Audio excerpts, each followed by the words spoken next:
जैन प्रेरक कहानियां जो सिखाती हैं जीने की कला।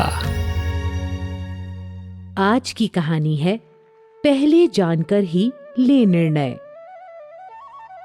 राजा श्रेणिक और महारानी चेलना सोए हुए थे। अचानक राजा की आंख खुली तो उसने देखा महारानी नींद में ही कुछ बहक रही थीं।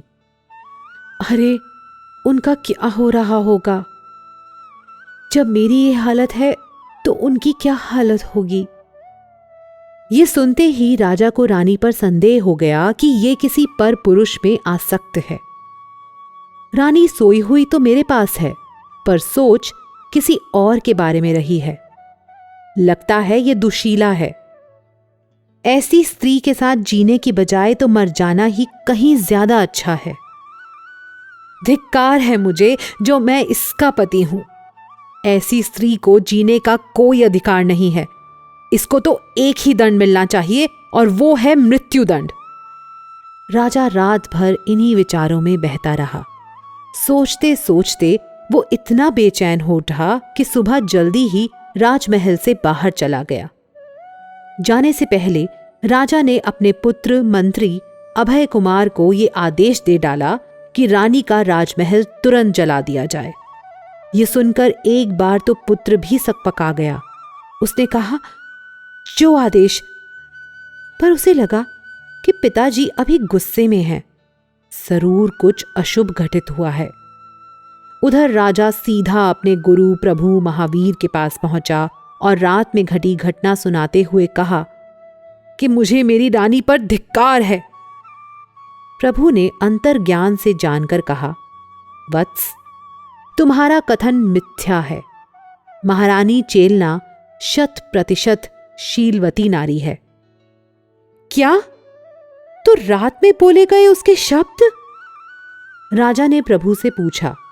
प्रभु ने कहा, कल तुम दोनों जिस रास्ते से राजमहल जा रहे थे, उसी रास्ते में एक ओर एक संत निर्वस्त्र होकर साधना कर रहा था।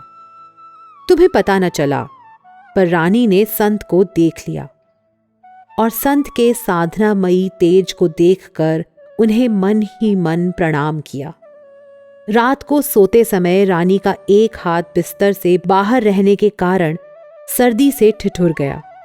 तभी उसे संत की याद हो आई और उसके मुख से ये शब्द निकल पड़े। ये सुनते ही राजा राजमहल की ओर भागा कि कहीं मेरे आदेश से अनर्थ हो गया तो।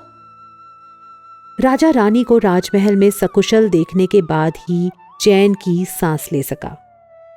उसने मंत्री को बुलाकर पूछा, क्या तुमने मेरे आदेश का पालन नहीं किया?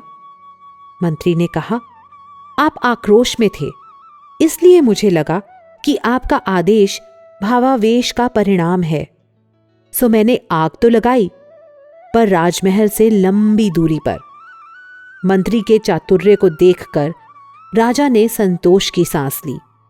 उसने आकाश की ओर हाथ उठाकर कहा, प्रभु, तेरी मेहरबानी रही कि गुरु के मार्गदर्शन और मंत्री के चातुर्य ने अनर्थ होने से रोक दिया।